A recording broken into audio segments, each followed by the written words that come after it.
Bahujan Samaj party है देश की सबसे ईमानदार पार्टी। बहुजन समाज पार्टी नहीं लेती है धन्ना सेठों से चंदा। सुप्रीम कोर्ट का बड़ा फैसला। नमस्कार, मैं अनुज कुमार, आप देख रहे हैं जनपथ लाइव। जी हां, जिस तरीके से देखा जाए, चुनाव जब जब नजदीक आते हैं, तमाम जो राजनीतिक पार्टियां हैं वो लगातार तमाम पैसे को पानी की तरह बहाती हैं। चाहे वो चुनाव प्रचार हो, चाहे वो मतदाता को किसी ना किसी तरीके से अपने हेर फेर में लाने को लेकर बातचीत हो, चाहे तमाम जो चुनाव के दौरान किसी भी तरीके के प्रशासनिक या उसको किसी भी स्तर से उस चुनाव को अपने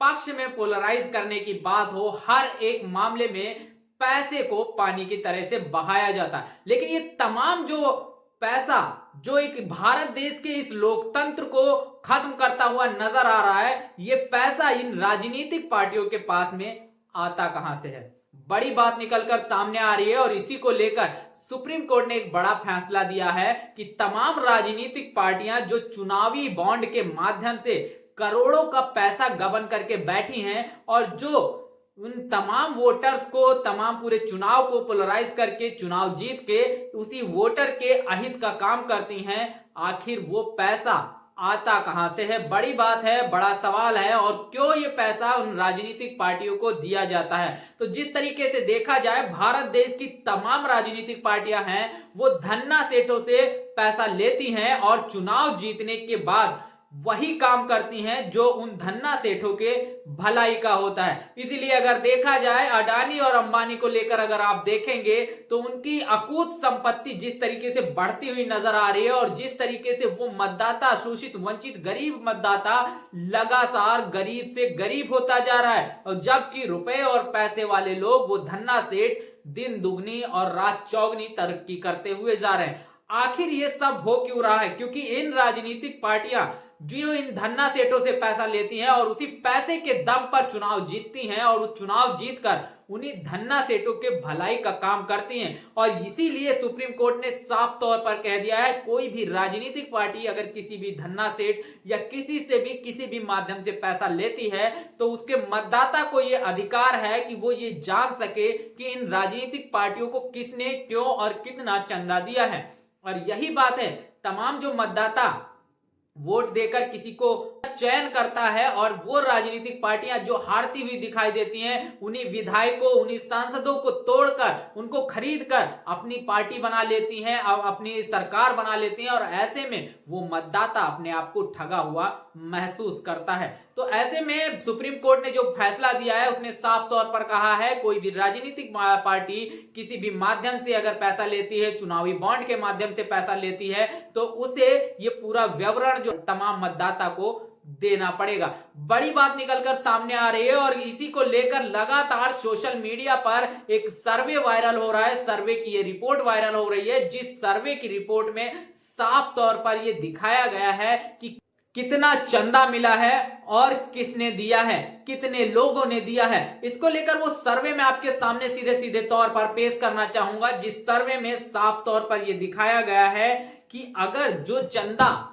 तमाम जो राजनीतिक पार्टियां हैं उनको जो चंदा मिला है, उसमें से 70 से 80% का जो चंदा है वो अकेले भारतीय जनता पार्टी को मिला है। ये सर्वे की रिपोर्ट सबसे पहले देखिए, जिसमें ये तमाम जो आंकड़े हैं ये करोड़ों में दिए गए हैं। भारतीय जनता पार्टी की अगर बात करते हैं तो लगभग 720 करोड़ रुपया जो है चंदे के रूप में भारतीय जनता पार्टी को मिला है, और जिसको लगभग 7,945 लोगों ने ये चंदा भारतीय जनता पार्टी को दिया है। इंडियन नेशनल कांग्रेस की अगर बात करते हैं तो 80 करोड़ का चंदा मिला है और 894 लोगों ने दिया है। आम आदमी पार्टी की बात करें तो 37 करोड़ का लगभग चंदा लगभग 2,989 लोगों ने दिया है। नेशनल पीपल्स पार्टी की बात करें तो लगभग 7.5 करोड़ का चंदा लगभग 35 लोगों ने दिया है। कम्युनिस्ट पार्टी ऑफ इंडिया की अगर बात करते हैं तो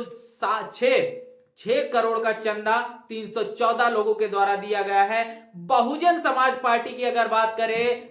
बात किया जाए तो उसे बहुजन समाज पार्टी को 0-0 जो चंदा है तमाम राजनीतिक पार्टियों की तरह मिला है। जो 0 चंदा जो है उन धन्ना सेठों की तरफ से बहुजन समाज पार्टी को मिला है। तो बड़ा सवाल खड़ा होता है कि ये जो करोड़ों अरबों में जो रुपया इन राजनीतिक पार्टियों को ये धन्ना सेठ दे रहे हैं, ये क्यों दे रहे हैं, ये किस लिए दे रहे हैं और इसका ये वसूली किस तरीके से कर रहे हैं, तो इसी पर बड़ी बात निकलकर सामने आती है। जिस तरीके से आपने देखा होगा ये तमाम धन्ना सेठ है इन राजनीतिक पार्टियों को चंदा देकर चुनाव जीतने के बाद अपने एजेंडे चलाते हैं, गरीबों का शोषण करते हैं, मजलूमों का शोषण करते हैं और अपनी जो अकूत संपत्ति है उसको बढ़ाते हैं। करोड़ों का बैंक लोन लेकर उसे गबन करते हैं और उसका पूरा भार इन्हीं राजनीतिक पार्टियों की वजह से उस मतदाता पे पड़ता है जिस मतदाता ने इन राजनीतिक पार्टियों को चयन करके शासन सत्ता में भेजा है। बड़ी बात निकलकर सामने ये आ रही है कि जिस तरीके से ये चंदा मिल रहा है, इस चंदे से जिस तरीके से आपने देखा होगा अडानी और अंबानी का नाम बहुत ज्यादा उछाला जाता है और जिस तरीके से अडानी और अंबानी की जो संपत्ति बढ़ी है, अडानी की जो संपत्ति बढ़ी है उससे साफ तौर बीजेपी पर भी ये बड़े सवाल खड़े किए जाते हैं, बड़े आरोप लगाए जाते हैं कि भारतीय जनता पार्टी जो अडानी को लगातार तमाम तरीके की डील और तमाम तरीके की चीजों का मदद करती है, जिसकी वजह से अडानी की संपत्ति लगातार बढ़ती जा रही है। जबकि वो शोषित वंचित समाज का जो व्यक्ति है वो लगातार और भी गरीब और भी शोषित और अपने आप को ठगा हुआ महसूस करता हुआ नजर आ रहा है। ऐसे में अगर देखा जाए तमाम राजनीतिक पार्टियों को करोड़ों की संख्या में जो है चंदा मिल रहा है, हजारों की संख्या में लोग चंदा दे रहे हैं और उसकी वसूली वो चुनाव जीतने के बाद करती हैं। वो राजनीतिक पार्टियां उनकी गुलामी करती हुई नजर आती हैं और वहीं बहुजन समाज पार्टी एकमात्र राजनीतिक पार्टी है जो किसी भी धन्ना सेठ से चंदा नहीं लेती है। वो अपने तमाम जो मतदाता हैं, तमाम जो उसके पदाधिकारी हैं, उनके माध्यम से दिए गए 150 के चंदे से चलती है और यही बड़ी वजह है कि बहुजन समाज पार्टी जो अन्य राजनीतिक पार्टियां हैं उनकी तरह इलेक्शन में, चुनाव में पैसे को पानी की तरह नहीं बहाती है। पैसों की कमी की वजह से, पैसों की क्राइसिस की वजह से तमाम राजनीतिक जो कार्यक्रम जो होने चाहिए, जो समय पर होने चाहिए, शायद बहुजन समाज पार्टी नहीं कर पाती है। और यही बड़ी वजह है कि बहुजन समाज पार्टी के पास अभी भी आईटी सेल जैसा मजबूत एक जो यंत्र आज की डेट में है वो नहीं है, क्योंकि उसमें भी करोड़ों का इन्वेस्टमेंट होता है, करोड़ों रुपया लगता है। चुनाव से पहले जो रैलियां होती हैं, जो मार्च होती है, उसमें करोड़ों रुपया खर्चा होता है। और इस तरह कोई भी धन्ना सेठ जैसे इन राजनीतिक पार्टियों को सपोर्ट करता है, ऐसे कोई भी धन्ना सेठ से बहुजन समाज पार्टी पैसा नहीं लेती है। साफ तौर पर स्पष्ट हो जाता है कि देश के अंदर सबसे ईमानदार अगर कोई राजनीतिक पार्टी है तो वो पार्टी है बहुजन समाज पार्टी। तमाम आरोप लगाए जाते हैं, तमाम कहा यह भी जाता है करोड़ों के में जो है टिकट बिकते हैं, तमाम तरीके के आरोप बहुजन समाज पार्टी पर लगाए जाते हैं, लेकिन वो तमाम रुपया कहां है? तो बहुजन समाज पार्टी एकमात्र राजनीतिक पार्टी है जो देश की सबसे ईमानदार पार्टी है। और यही बड़ी वजह है कि जब बहुजन समाज पार्टी शासन सत्ता में आती है तो वो किसी भी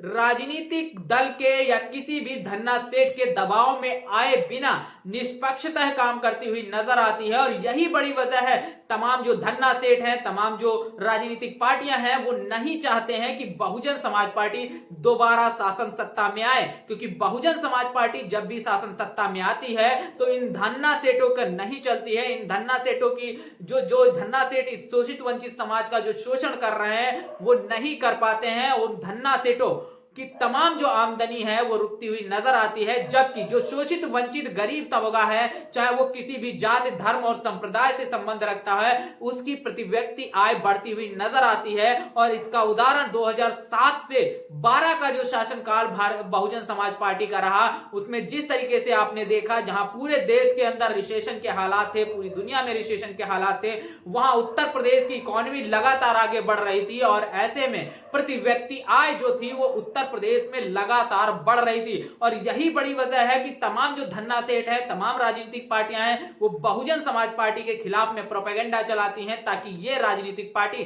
शासन सत्ता में ना आ सके और वो धन्ना सेठ, वो राजनीतिक पार्टियां पैसे के दम पर कहीं ना कहीं चुनाव जीतकर इन तमाम शोषित वंचित समाज को और भी इसका शोषण करते रहे। आज का वो दिन है जब बसपा सुप्रीमो का साफ तौर पर कहना है एक विकसित भारत की बात की जाती है, लेकिन इसी विकसित भारत के अंदर लगभग 80 करोड़ से भी ज्यादा जनसंख्या है जिसे मात्र राशन के लिए मोहताज कर दिया गया है। जबकि वहीं तमाम ऐसे धन्ना सेठ हैं जो पहले उनकी अगर स्थिति आप देखेंगी वो उतनी बेहतर नहीं थी, जबकि आज के दिन देखेंगे कि वो देश के साथ साथ पूरे विश्व के अंदर दूसरे, तीसरे, चौथे, पांचवें स्थान पर पहुंचते हुए नजर आ रहे हैं। करोड़ों का लोन, करोड़ों का जो पैसा होता है इन्हीं धन्ना सेठों का माफ कर दिया जाता है, जबकि वहीं पर हजारों लाखों का जो चंदा एक गरीब किसान या कोई गरीब व्यक्ति लेता है उसके खिलाफ वसूली की जाती है। तो बड़ी बात निकल कर आ रही है। और जिस तरीके से ये तमाम इलेक्टोरल बॉन्ड के माध्यम से, चुनावी बॉन्ड के माध्यम से